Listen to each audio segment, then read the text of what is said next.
నేనొక్కడిని బ్రతకగలను అని అదో రకమైన ఈగోని ప్రదర్శిస్తూ ఉంటారు. ఎవరైనా ఎంతటి వీరుడైనా ఎంతటి ధీరుడైనా దాని ముందు తలవంచాల్సిందే. శ్రీరాముడంతటి వాడికే హనుమంతుడి సహాయం అవసరమయ్యింది. మనమెంత, మన జీవితం ఎంత? సవ్యసాచి అయిన అర్జునుడికే శ్రీకృష్ణుడు లాంటి ఒక మార్గదర్శకుడు కావాల్సి వచ్చింది.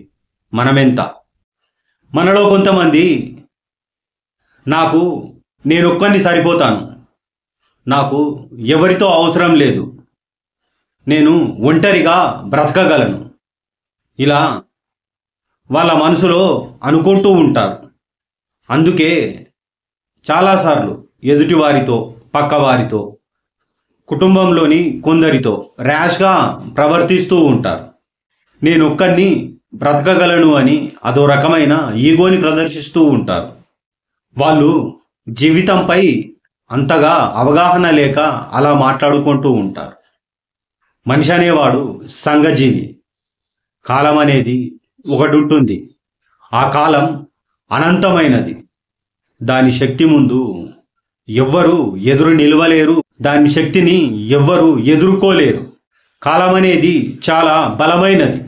ఎందుకంటే అది మన జీవిత రూపురేఖల్ని కొన్నిసార్లు కొన్ని క్షణాల్లో మార్చేస్తుంది. మన నుదిటి రాతని, చేతి గీతలని కూడా మార్చేయగల శక్తి గలది. ఎవరైనా ఎంతటి వీరుడైనా ఎంతటి ధీరుడైనా దాని ముందు తలవంచాల్సిందే.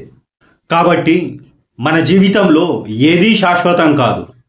స్థితులు మారిపోతాయి, పరిస్థితులు మారిపోతాయి, నీతో ఉన్న మనుషులు మారిపోతారు, అన్నీ మారిపోతూ ఉంటాయి.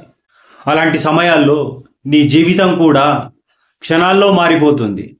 ఇక్కడ ఆ కాలాన్ని మనం తట్టుకొని నిలబడాలంటే మనలో మారకూడనిది మన మనస్సు, మన మానసిక ధైర్యం.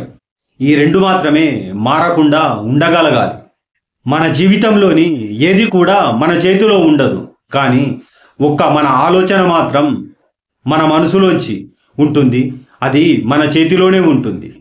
కాబట్టి నీ ఆలోచనని ఆ కాలానికి, ఈ ప్రకృతికి అనుకూలంగా వాడగలిగితే ఆ కాలం నీకు ఖచ్చితంగా తోడు నిలుస్తుంది.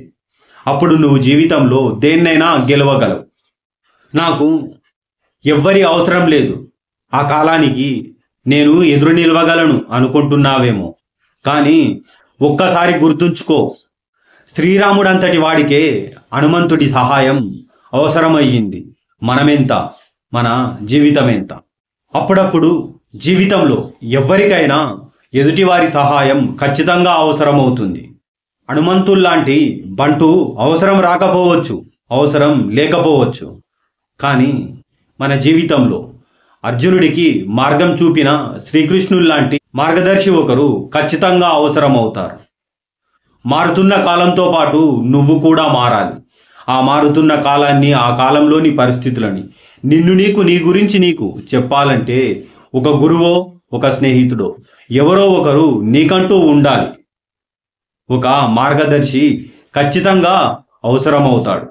కాబట్టి మారుతున్న కాలమాన పరిస్థితులను బట్టి మనం కూడా మనని మనం మార్చుకోగలిగితేనే అడుగు ముందుకేయగలం.